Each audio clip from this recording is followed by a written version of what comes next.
We will now have a coffee break. Please enjoy. Two reminders, please submit your questions to the conference webpage by scanning the QR code on the back cover of your conference booklet. And also, it would be grateful if you can respond on onto our conference survey, only taking about 1 minute to help improve our future events. Also by scanning the QR code on the back cover of the conference booklet. See you a bit later. Welcome back. Let's begin our roundtable discussion with naming honor to Bank of China Hong Kong Private Banking. I would like to invite all our speakers on stage. First of all, Dr. the Honorable LAM Ching-choi.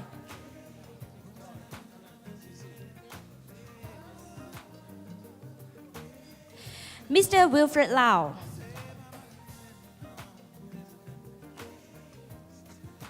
Professor Hiroyuki MURATA. Ms. Elaine TAN.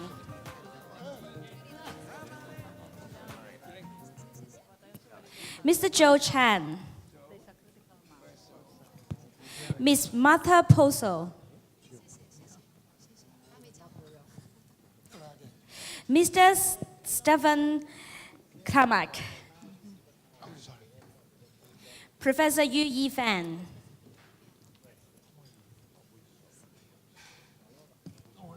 We are also honored to have 3 distinguished guests to join as panelists on stage. They are Mr. Marco Wu, Chairman, Hong Kong Housing Society. Ms. Winnie Ho, Deputy Director of Architectural Services, HKSARG Government.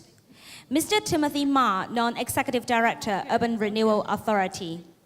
Mr. Lawrence Liu, our morning section moderator, and also our moderator of this section, Mr. Barry Wilson, Founder Director, Barry Wilson Project Initiatives, please.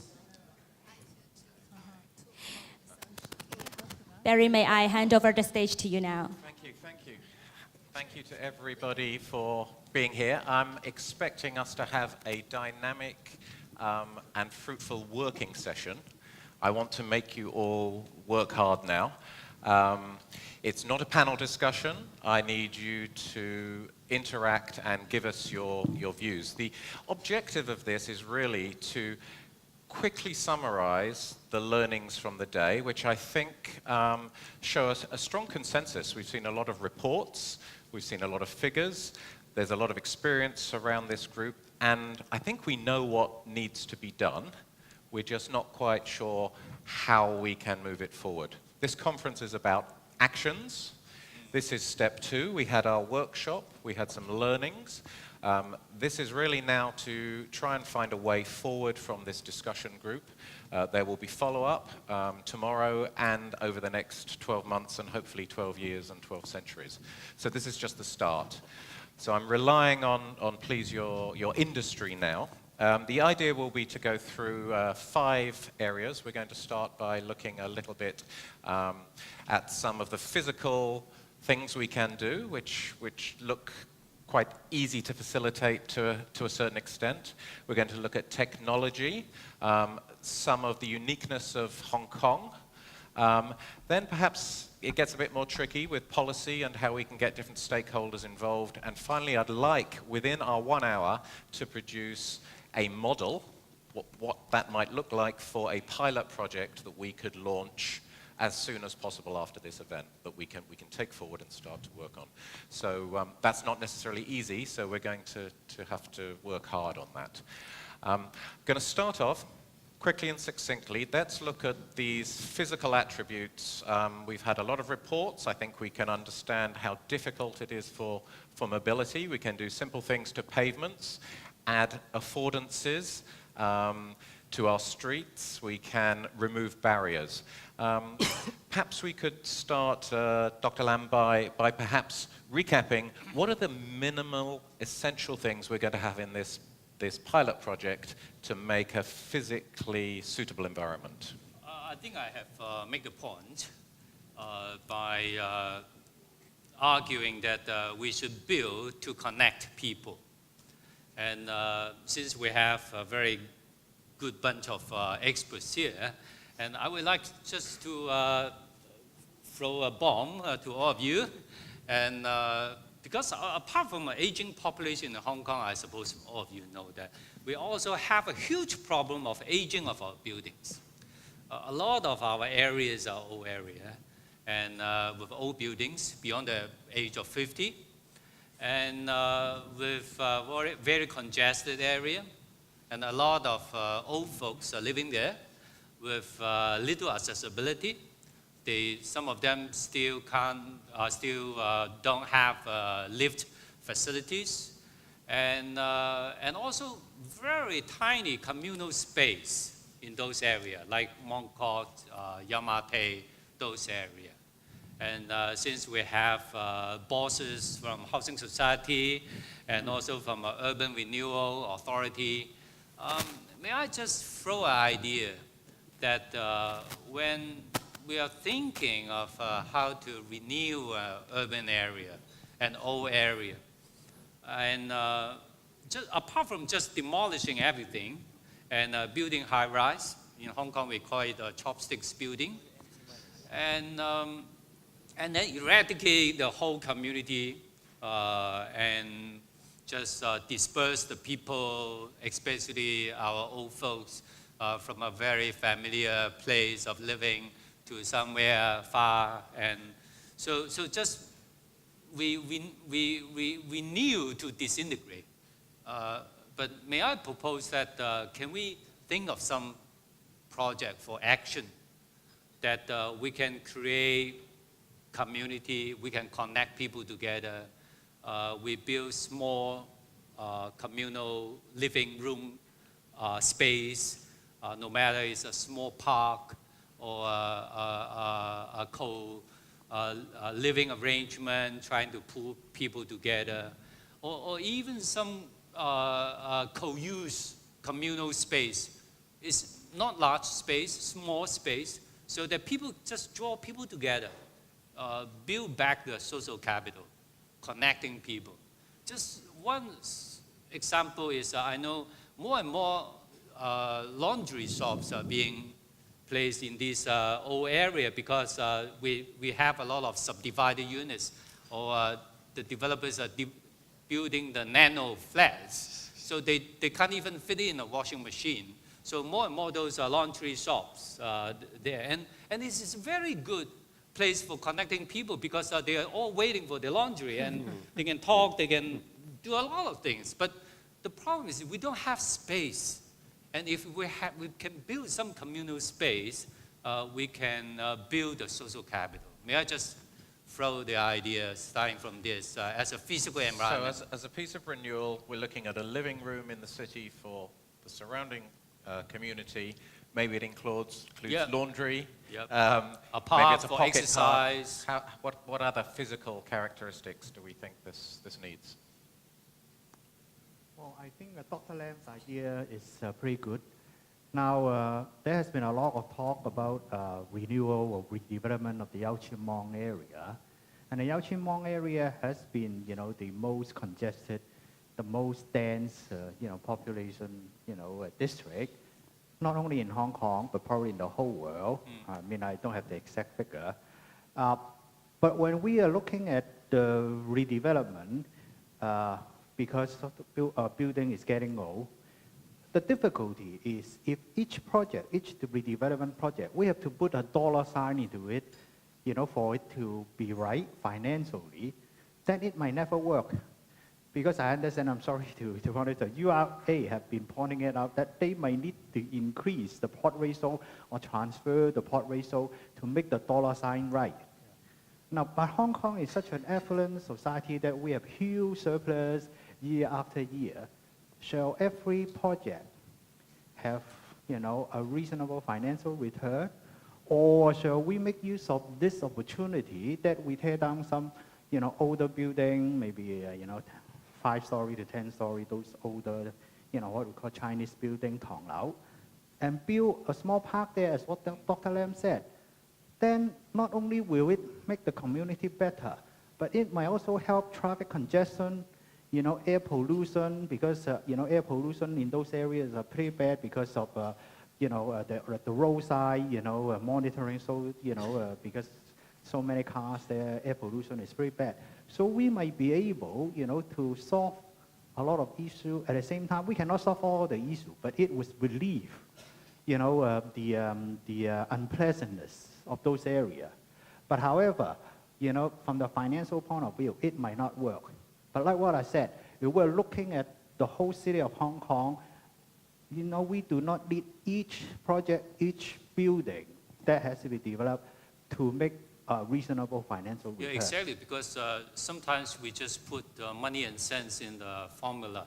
But as just mentioned in my talk, we should put in health costs, social costs, long-term care costs, and all these in our equation. If we put all this in our equation, I suppose we can add up and come to a solution. Yeah, so we should be looking at redevelopment rather than, renewal of the district, yes, exactly, rather than just redevelopment of the building. Yeah. Yeah. Well, on this subject, I think we need to know what's happening in the society about this aging community, but at the same time, and also the trend towards smaller households. Perhaps I should quote a few figures, and then you would have a better perspective as to what is now happening in Hong Kong. I'm essentially talking about the public sector, the public rental housing. In the last 20 years, through the good efforts of government and the housing authority, the total public rental housing stock has been increased by 15%, from some 660,000 to 770,000 units, something like that. But then, on the contrary, the total number of people living in this public rental housing has been reduced by more than 10%, from some 2.3 million to just like 2 million or 2.1 million.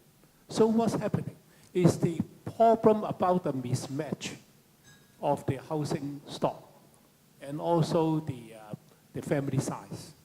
Because many of the younger generation, they would not like to live together with the older generation. And as a result of that, they just move out. But then, based on the current sort of housing policy, the elderly the older generation, they can stay behind within the same unit, which is supposed to be allocated to a much larger family. But So- Marco, what does our pilot project need to start to look like? Now, so in this case, if we can't do much to change the size of the existing stock, then for those aged estates with a lot of this aging population of elderly households, we should look into the possibility of finding space to build an entire new elderly friendly or the elderly block to accommodate those smaller but elderly households, so as to vacate the units for the more suitable size, the larger size sort of a household. So you're suggesting a building intervention now into an existing development. Right. But because, well, we need to think about how to maximize or put the effective use of existing housing stock. Otherwise, it is a waste. Because Are there two different arguments here, though? I Yeah. feel we've got to focus on our urban design action project. in fact, there's no conflict. Because the existing stock, we're talking about over 100 housing estates. Some of those were built maybe 30 or 40 years ago. So the kind of facilities may not be able to match the current sort of elderly community. So we should make use of this opportunity instead of just pulling down all the blocks. Find some new space, extra space, to build 1 or 2 blocks, mainly for the elderly, Is it And blocks then- or is it the facilities we've been talking about in the Oh, well, conference? together. The markets, the green space, the activity areas? In fact, some of the markets or even the green areas in the public housing, even I think the provision is even better than the private housing at the moment, because that's through a big comprehensive redevelopment program which occurred some 20 or 30 years ago. Have we got any other views on how this might look, please? Jump in, jump in. Don't wait. Lady Don't first. be polite. Don't be young. Lady first. Okay, jump in. I think Dr. Lam has thrown out a very interesting idea. And as he said, I have a new model of living in mind. Instead of everyone having his own washing machine, instead of everyone having his own vacuum machine, can all these things be shared? Yes, can exactly. URA has a new project Yeah. that have a lot of shared items Yeah. so that people can borrow Yeah. and they can clear their own storage space, washing machine space, and even cooking space. Yeah, I love to exactly, yeah. cook together with my neighbors. Yeah. We can talk about the dishes and we can share the dishes Yeah. in a certain place. So this is kind of going back to our old housing estate form Yeah. of living. Back to and Mark our I housing. university hostel kind of we love living in our hall. Why? Because we Actually, in our we old go estate, out- when we were young, we are doing more or less the same. We have very small kitchen, so we can't put all the things there. But we share with our neighbors. And we share the corridor. The corridor in our old estate are actually a very good social communal space. We all share the corridor. The corridor is not only for traveling. The corridor is for football, for everything. And so this is what I'm thinking about. If you yeah. think about it, there are a lot of things that we can share. Luggage bags. We Yeah. all have 4 or 3 big luggage bags at home. Why? Yeah. We can share with our neighbors, right? Yes, exactly. So maybe URA can think about this in a new direction, that the unit itself is smaller, but much more common space, sharing space, and sharing items. Well, Manage actually, at my centrally. young age, I never eat dinner at my home because when I pass through the corridor, I already pick up the food of the cooking stuff Yeah. there. Sometimes they have a hot Yeah. pot That's in, right. right in the corridor. Yes, but I want to respond that actually, URA has been working so hard that we are not going to only rebuild the building, but to retrofit. Because as Dr. Lam said, some old building, they have not elevator, they have not good enough public space or something. We need not to put on all the building, push down, but we can retrofit. Make sure that the old people can be connected and accessible to their own floor. So this is one of the focus that URA is going to do. And then we have been working so hard. And then we try our best not to talk about the money. It's the government asking about our accountability because they give us money. So I think another way is that we have to ask for the change of policy, that to allow more autonomy for URA to try out new pilot project like housing society. And secondly, I think we should not rebuild single building into single building. We need to build a whole community on a district-based redevelopment. It can give us more gain on the plot ratio, more facility, and more so flexibilities. Is that going to take time and be complicated? Do we have something we can Actually, nowadays do quickly? in Western District or even in Yau Jim Huang, we are trying out to pick out some building built into that kind of things, including the parking space. Because according to ordinance, every building needs to provide a certain number of parking space. Actually, it's not necessary.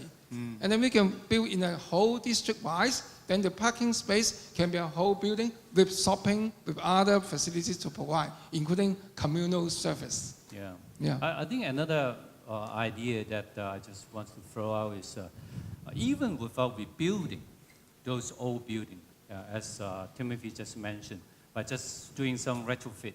But do you think it's feasible from the angle of transport traffic and pedestrian use? Can we use our streets better to build some corner space, corner park, corner garden, no matter it's for pets, for kids, for elderly to do exercise, for them just to sit there and chat, and with trees, with greenery, and just make it more lively and not just occupied by cars, and we can make the area more livable, especially for the old people. Is it possible from the angle? So as a start, to start with a space rather than a building, yeah, maybe a lot easier. Yeah, yeah.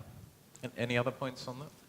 Yeah, we are always promoting the value of the pocket parks. Yeah. And to make it work, sometimes you only need to do small things to make a difference. Remove all the fencing, remove all the barrier planter, open it up. It's just as simple as that. Yeah, exactly. So a lot of these affordances are relatively simple in technical terms. Why are we struggling so much to get them done? Change of mindset of the management, Yes. operation, and the concern about misuse and things like that. Now, talking about the communal kitchen, it sounds good. Yeah. But what about a naughty neighbor who always don't wash the dishes, make things dirty? So you got some management to control it. And the management people do have a lot of bitter experience in managing public space. So the civic behavior and the behavior of the neighbors is really important. Give them confidence. Yeah, as I just mentioned in my talk, sometimes just a tiny third-party involvement will make a lot of difference. I think the housing authority is being scared by the word of co-living because they have a very bad experience of even murder by the co-living residents being forced into a single flat. And, but the key is they don't install a third party in this kind of project. Sometimes we do need some third party. If, say, just a communal space, no matter it's for laundry, for chatting, for anything.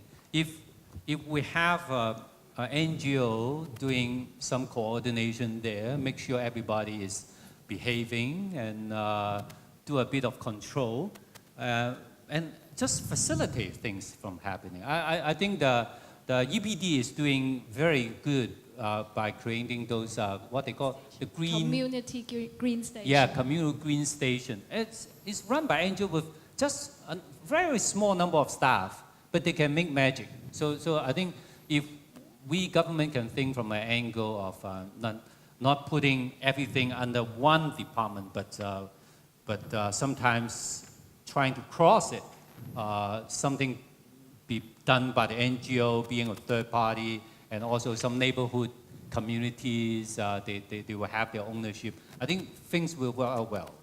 Totally agree. In my previous post, I work in the Energizing Colonies office. Yeah, exactly. Between the government and the people, there's always a gap. Yeah. The third party, the NGO, is wonderful to fill the gap. Exactly. I know Zhang Leung very well because he is my very good third party partner to do the running, marathon, and all those things. I think this is a wonderful model. Yeah. So we need to find, I'm not quite sure if it's a building or a space or a project at the moment. We're looking, it needs some third party to come in and bring all the stakeholders together. The people living and communing in this shared space need perhaps to be willing to buy in to the new values, the new ethic, to avoid the noisy neighbor or the dirty laundry cleaner, right? Yeah. So is that something that perhaps a project needs invited participants? Is there something maybe, is this where technology could help us? Well, I get think we people on need board? to engage the people concerned in that particular community because they may have their own need. They may have some thought that they want their community to be. Because I think we all are from the outsider. And we think from our mind that, oh, here should be there, here should be there. But I would think that we should spend some time to allow and invite the local people to share, to speak out. What is your dream community? What you want to do? And if we really go on your way, how you are going to participate. Because I think it should not be the outside party come with resources to say, oh, we want to do this. I think it's a kind of so-called intruding to the sphere of influence. So I think we should partner with them.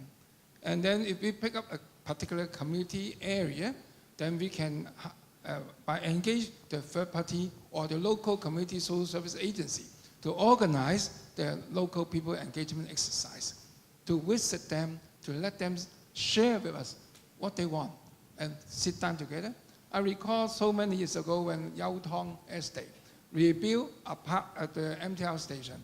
They conduct an engagement exercise for the potential old people who will be living there, asking how frequently you want the public seat to be arranged in the corridor, and how many water, drinks, spots you want to have, so that when you get tired, you can have the water. And then they really enjoy the creation. It's a co-creation process.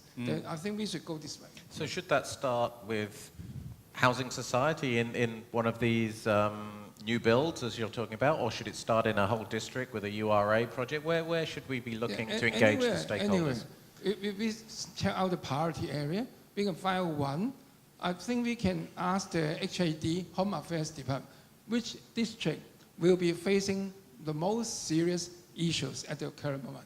They can advise us, and then we can pick up that priority area to start working there. Okay, and so the things we've discussed in the presentations today, do we have any misunderstandings of those? Is everybody 100% on board in terms of the direction about how our cities should be improved? I'm not seeing any dissent in terms of understanding we need green space, understanding we need common space, understanding we need to be able to share. I think we're clear on that. I'm going to ask a bit about how can technology then perhaps help get these stakeholders together, monitor our project. Perhaps Marta, do you have any ideas on how we might do that? Or Yifan, you've been working a lot with monitoring. We have some experiences using the monitors. I don't know how to call it, but private developers, they use a self-developed application. And then you create a center for daycare center. Elderly people can stay there for a short time, like 30 days after the surgeries, or 1 week, 2 weeks.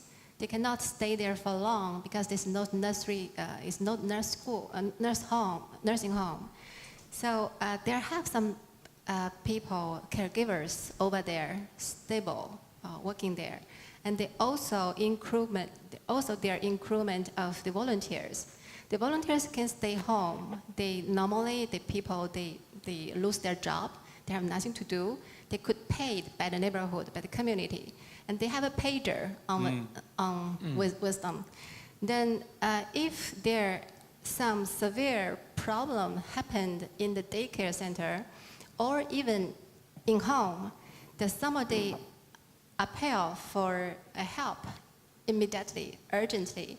And there is a computer's receiver can have this information and automatically or by some people will send this message to certain people in the center or outside of the center, the volunteers. And then very quickly they will reply, yes, I will go, or no, I cannot go. And 5 minutes, when somebody is riding a bicycle, they will go to the home and give the help they need. So very efficient. And also they could ask for some, like, take a bath or to have their haircut to in-home, indoors. I think now we are talking telecare application, like Lifeline service as our Ping An Zhong. You can easily connect to any help that you need. And then for the entire project that we retrofitting or engagement of the local people, I think we can apply the BEAM approach, because now BEAM is we can create so different models that invite the local people to come in to feel, oh, if designed this way, how you think? Because it's very easy. Yeah. I think nowadays we have this kind of more advanced technology.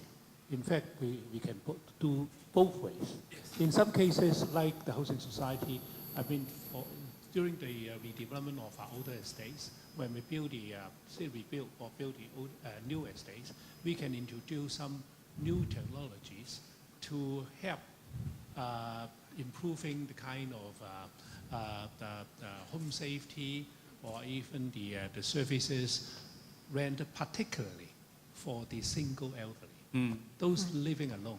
Yeah. And then how can we, I mean, on top of providing the normal housing management services, we can also provide more home care and healthcare services. Yeah. Okay. Japan is dealing with a lot of geron technology now, including personal care robotics, even watching the living alone.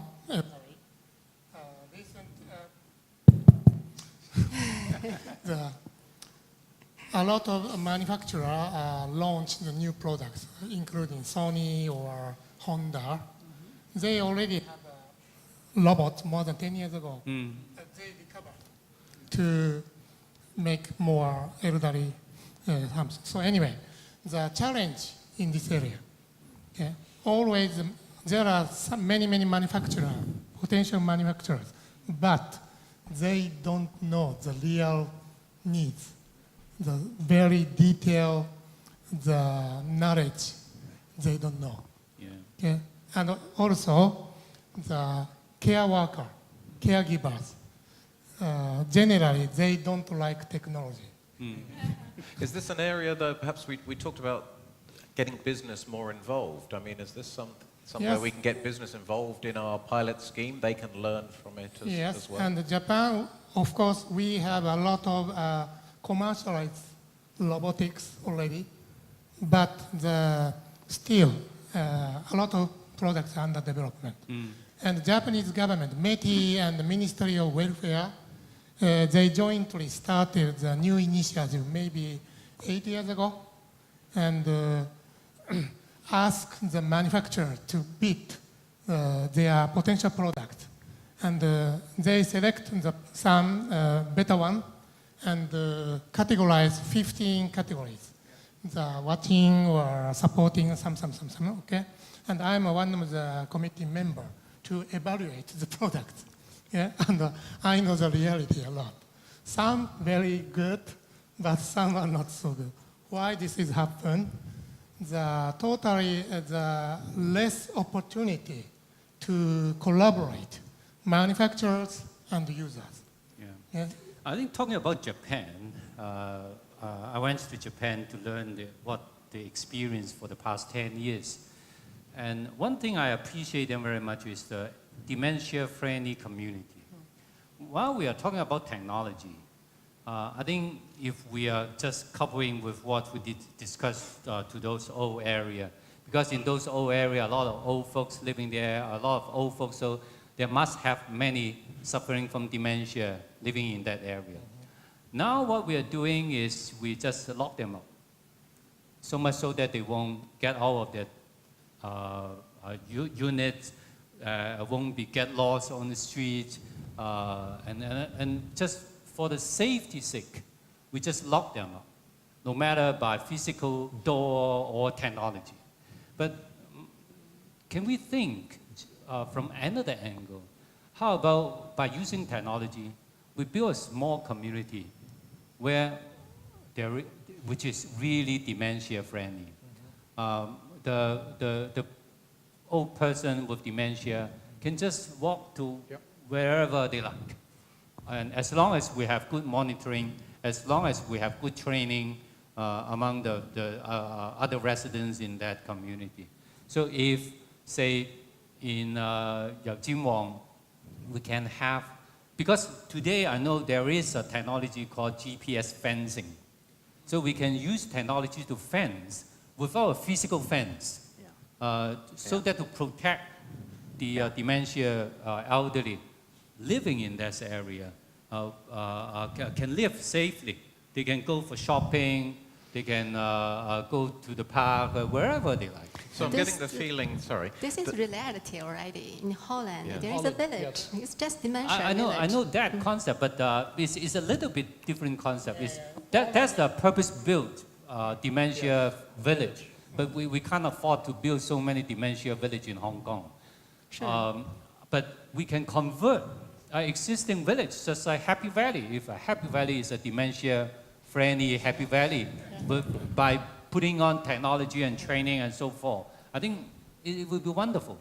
So is technology something that can lead this project, or is it something that supports it? At a housing estate level, it's actually possible to do a dementia village concept. Yeah. Because our housing estates are so huge. Yes, exactly. This is very interesting. Actually, we have a robotics section in Science Park. They have very attractive program with funding as well. If you have a project, they are very happy to collaborate with you to develop some robotics to suit your need.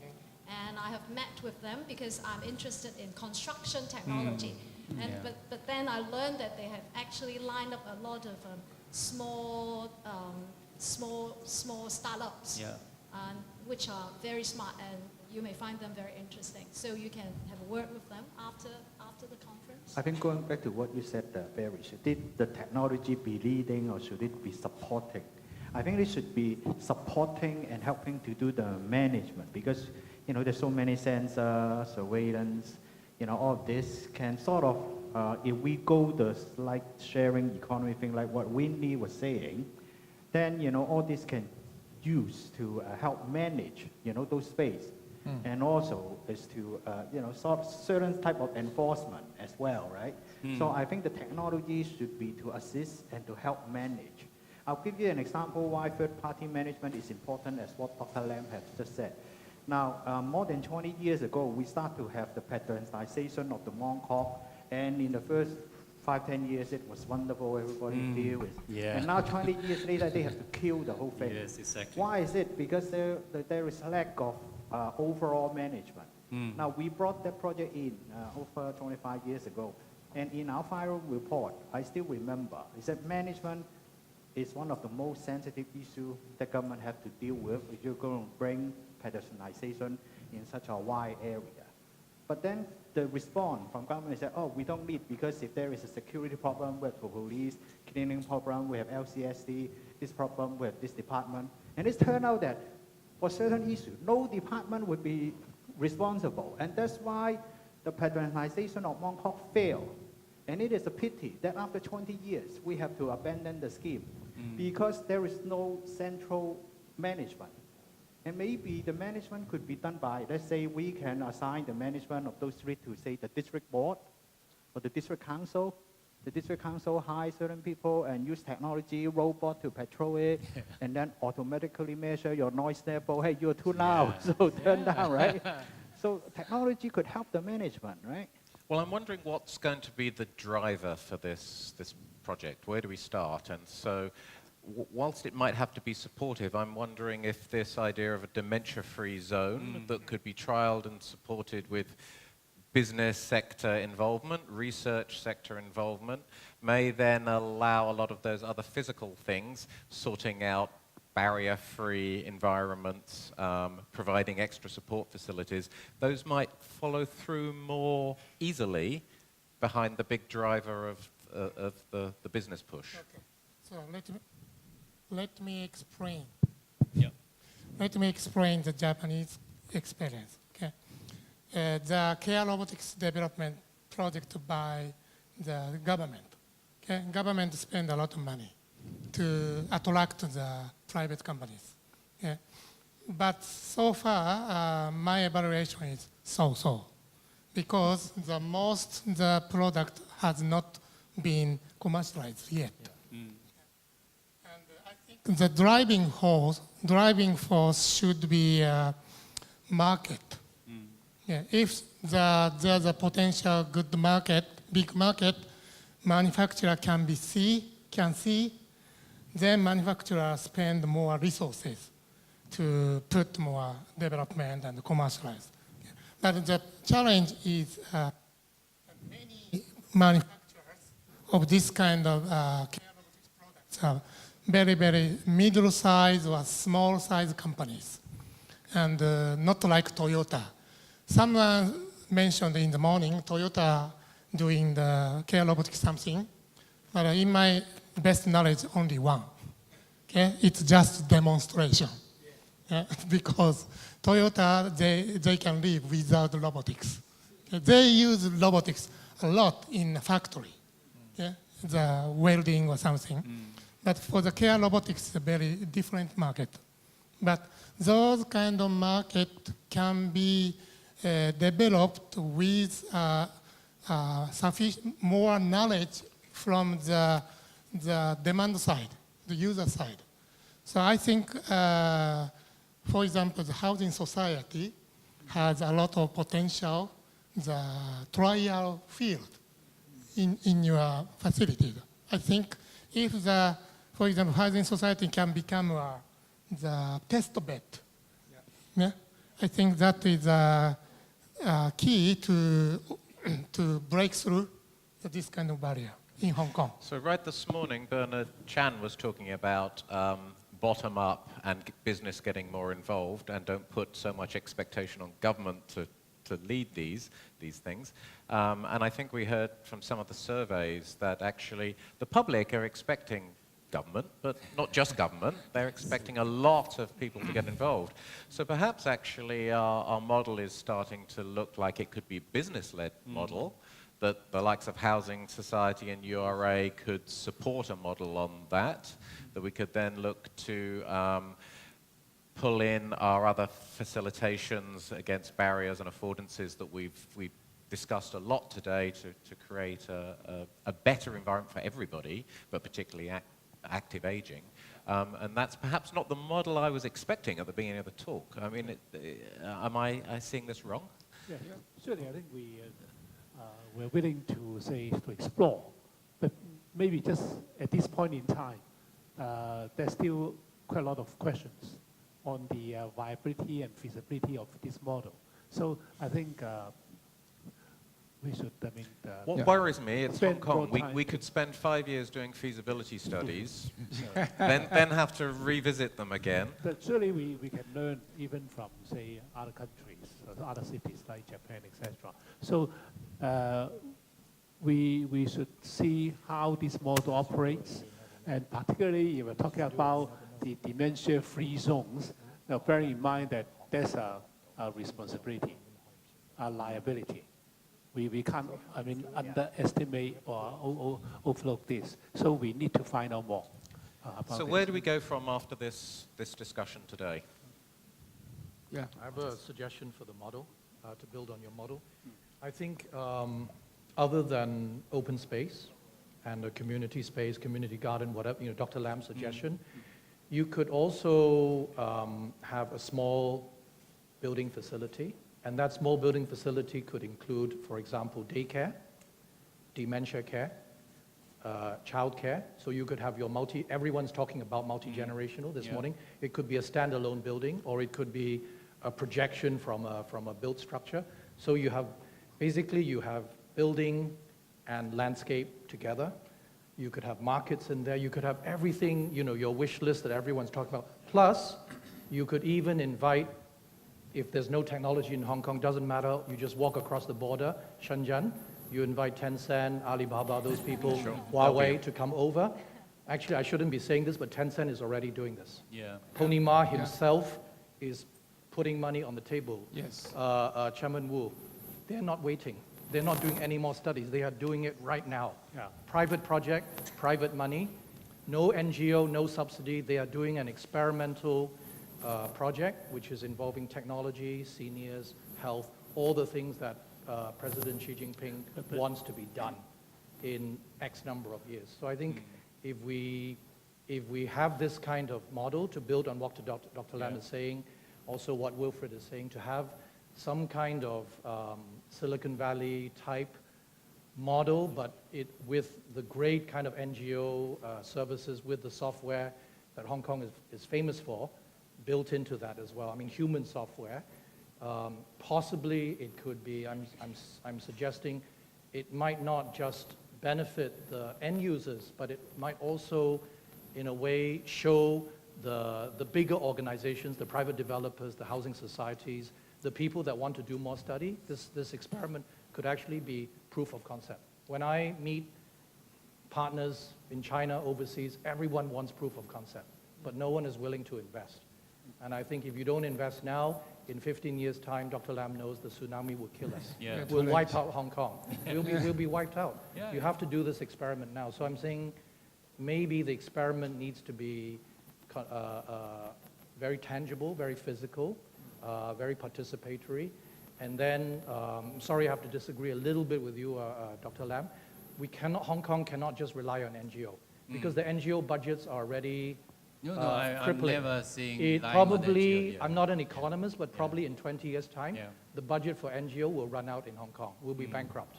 So if you don't start getting private sector involved now, like Japan did many years ago, I don't know how the government, how much more money the government needs to support NGO.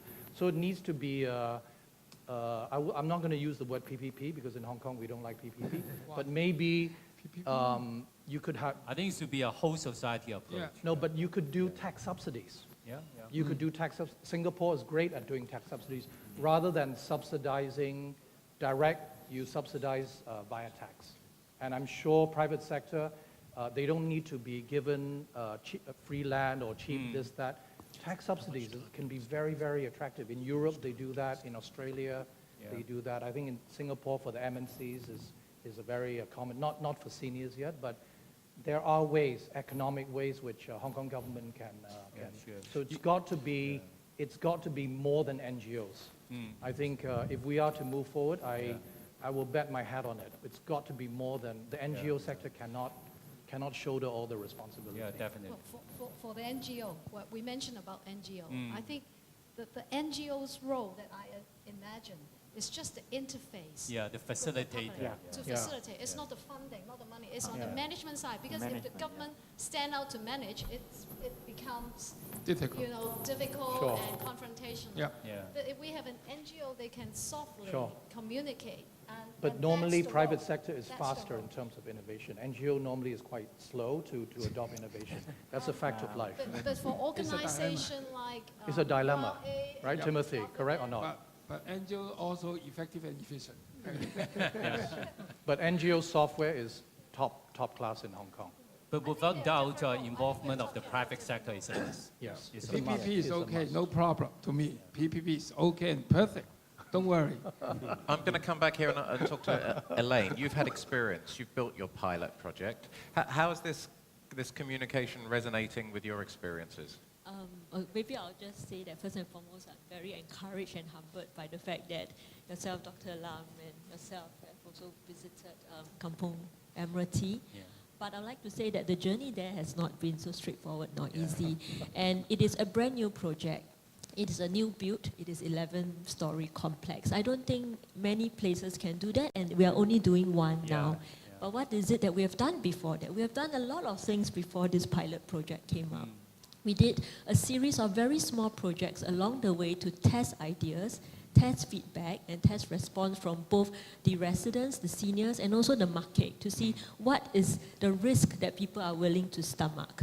So hearing this conversation, if I could humbly just offer that we need not look at a very large bold gesture project to say that this is the way forward. But rather, let's have faith in the small projects. And in my presentation this morning, I did not have time to share, but there were all these projects like community kitchens, where and I will tell you, every single one of that project was an effort of every single stakeholder from public, private, academia, everywhere. And the thing is, everybody believed they could bring something to the table in whatever capacity they have. So for instance, we have a community kitchen because what you mentioned resonate with me as well. Just like people in Hong Kong, in Singapore, food brings us together. So what we wanted was that we did not think it was any longer sustainable to provide food to the seniors in rental housing flats. We do have that, and that is for the most vulnerable people of our society. And because that makes it, it doesn't give them dignity. They stay in their homes and they get food pushed to them through their gates. I mean, it's almost like a prison, isn't it? So rather, and we don't know if they're forced sick, some have even died in their flats. So the kitchen was a very good idea. We came to the void deck downstairs, which is the first floor of our public housing. And whoever could come together, came together, and we devised something. We say, hey, we're going to put a kitchen here so that people can come down and cook their own food. If you can't cook, you wash up or do whatever, clean the tables. And you just pay a very nominal fee of $1 each month to be part of this club. And they come together, and not only do the vulnerable folks come, but also better, middle income groups that come down. They are like retired cooks, retired bakers, or even anyone, just volunteer. And that, I would say, you also have a VWO that came in. They are called Good Life. And they call the place Good Life Makan. Makan is another Malay word for let's eat. Sik, I think that's what you all say, right? So, Sikfan, yes. So we even got the architects to come in to do the design of that void deck pro bono. We changed the land use for them. Wow. We came together and say, I'm going to subsidize you with whatever money I can for a similar activity center, and you take this money, okay? And then the VW say, okay, I'll organize the people. And who's going to provide the food to cook? The markets nearby say, all right, whatever produce that is left over, you can take it. So it is a whole of society effort, as you say, Dr. Lam, that everybody comes together. And there are a lot of other such examples, and if you do come by Singapore, I'll be happy to show it to you and share. Yeah, so I think the point being that we do not have to worry about big bold gestures. The thing is to start first, and there will be a tipping point, and there will be momentum, and then things will happen. So in a way, we're looking at a project that starts with talking to the community, giving them an idea, showing them something where perhaps business wants to get involved on that, and using that then to get facilitation maybe from societies, getting an NGO, third party, to come in and manage the project. So it's very much driven from a user standpoint right from the community, so they become engaged right from the beginning. May I add that actually I talked to both chairmen, they co-chair the Kam-wah MUT project. I talked to both of the chairmen, and one is a very seasoned hospital executive, hospital planners for many years in Singapore, and who doesn't believe in hospital system anymore. So he's willing to think out of the box, how to use a housing project to build health. Another co-chair is a very seasoned housing planner who works in a similar housing authority in Singapore, and who also is very willing to think out of the box. He believes that housing is not only for housing. Housing is for other things too, for health, for well-being. So I think another lesson we learned from that model is a good leadership. And that leadership is willing to think out of the box. Good leadership. So how are we going to drive this project forward? Where do we Dr. Lam start? is closest to the leadership. Right now. But it's not necessarily starting with leadership. It looks like it's starting with outreach into a community, giving them an idea, getting them enthusiastic, helping to bring in business, helping to bring in government to I think support. we need to form an action group to start working tomorrow morning at the breakfast. Yeah. I mean, what we're talking about, is this something that's resonating and it's worth us taking further in the breakfast tomorrow? Definitely. Yes. I always support to start with a small project Yeah, to small test out the experience. model. If it is successful, it will scale up using the IT people's term. And then start from semi-government organizations. If they're successful, the private sector will come in, they will learn, and they will do even better because they want to generate good business. Marta, you talked about in your project about, you started a lot of that with community engagement about what they wanted. Yeah, I was thinking now about that, to go back to the process.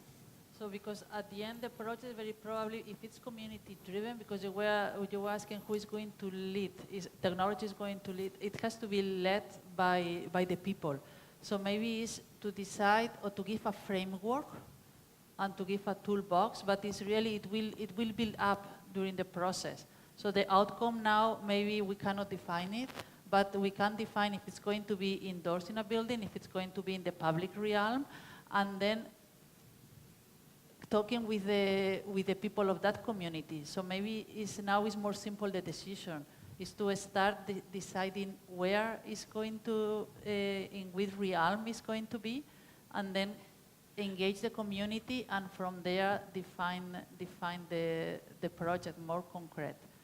So that is really process driven.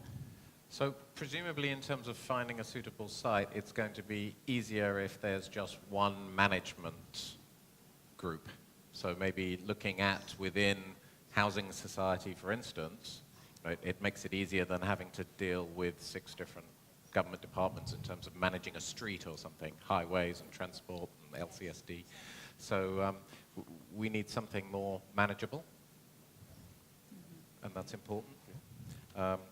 Right, so I've got, we need probably a third-party NGO to reach out to a community, inspire them with a new idea that they want to change and they want to use as a test bed.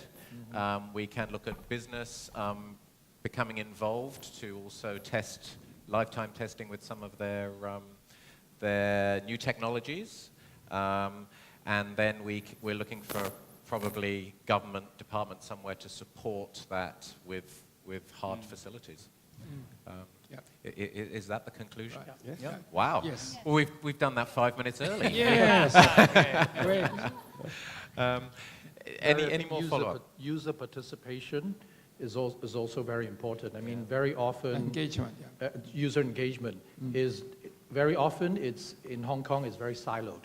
You talk to one NGO, you talk to one district council, it's interest groups. It's for interest groups for a very kind of closed community. So I think for this so-called pilot project to be beneficial to the whole society, whole of Hong Kong, I think whoever's leading it, whoever's managing it, needs to choose the user participation and engagement very carefully. It needs to be more representative. I'm also thinking that monitoring of this project is going to be paramount. Yifan, you used a lot of technology to monitor your movements. What are our thoughts about what we should be measuring and what sort of outcomes would be essential?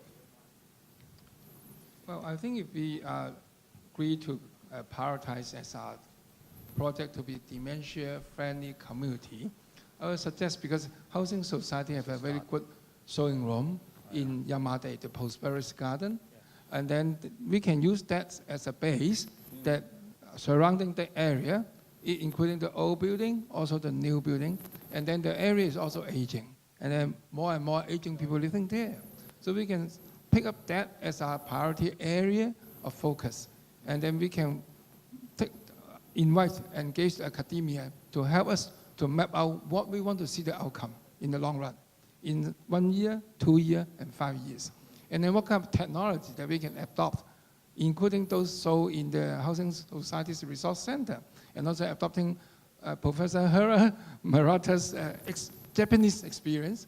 Of course, we don't want to see the robotic man walking along with the street because the kids will play around them.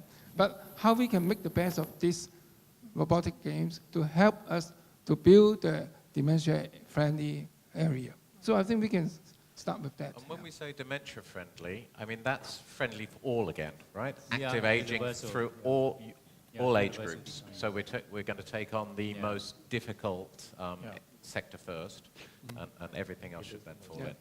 I want to add one comment. What is the impact of the technology? The number one, technology can improve the efficiency of the working. Yeah? But second is more important. Technology can change our mindset. For example, the care robotics, once we used in lightweight, the mindset of the caregivers drastically changed. Okay? Because before, the caregiver without robotics, the caregiver must do everything by hand, by themselves. Okay? Of course, this is important, but once they master how to use the robotics combined with human force, they believe, oh, I am not just a caregiver. I am more than caregiver. I am also the operator of the technologies. Okay?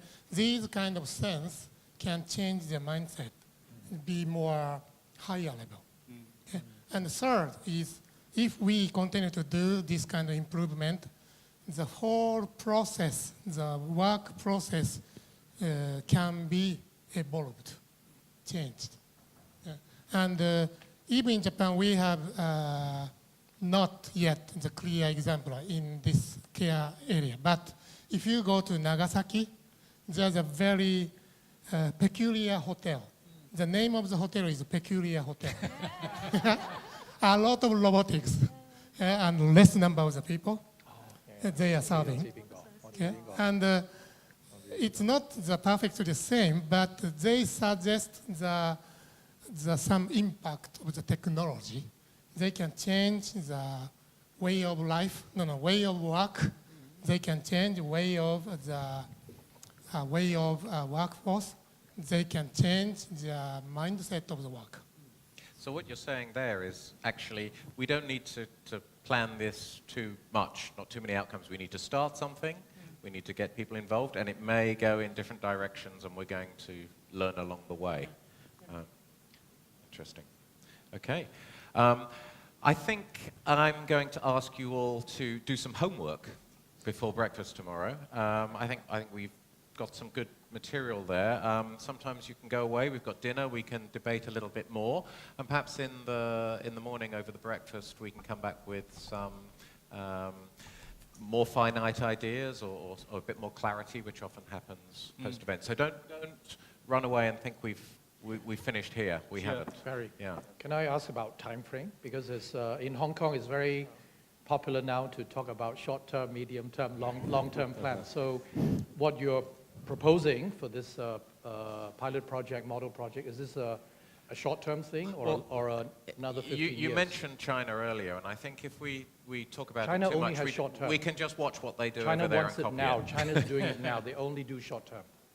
So that's absolutely true. But so what about Hong Kong? Are we ready for what's listening your to Elaine?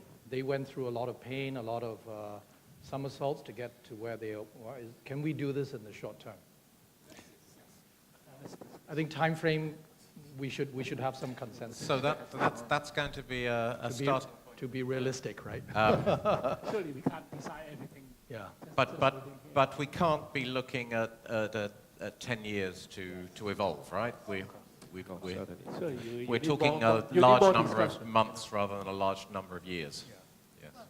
Sometimes I believe that these things come quite naturally. If we have a pilot project that is very successful, we want a successful project, of course. We can't stop. People will ask for more. Actually, they want to improve, and that they will take it as just like the version 1, and then they will ask for improved version 2, 3, and so on.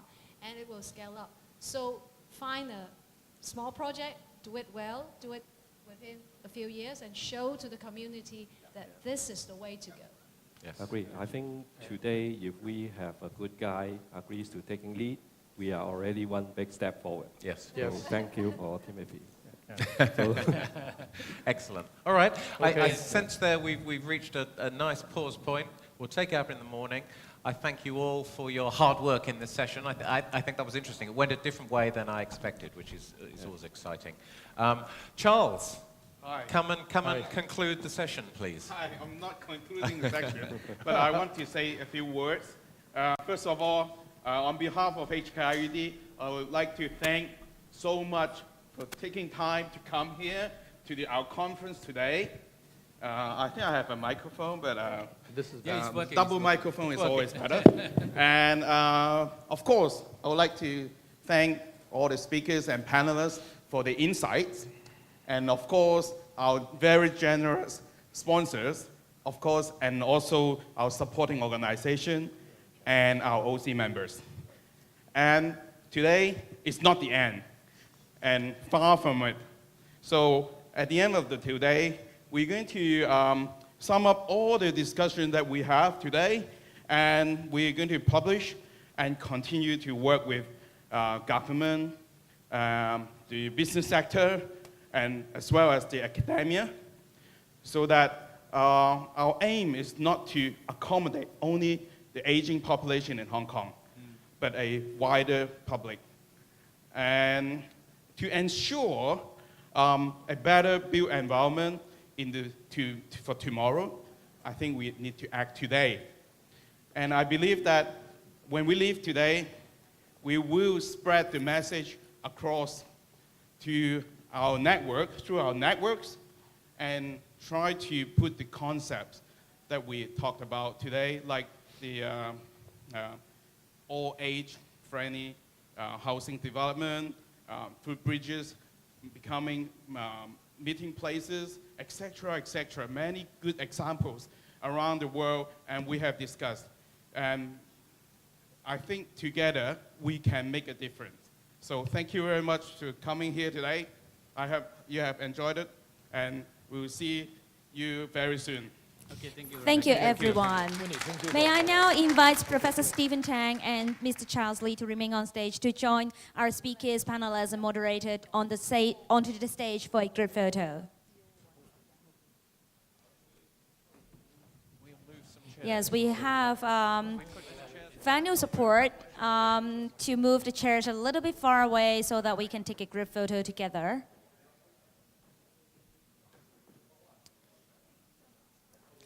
So let's stand closer to the stage.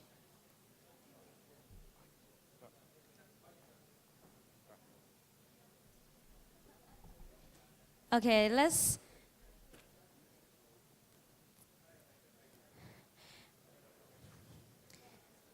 Barry, maybe you can standing over here. I think let's take a group photo first before we take off our microphone. Yeah, before we take off the, let's take the group photo first before we take off the microphone. Yes, yes. Please take a look at our official photographer, please.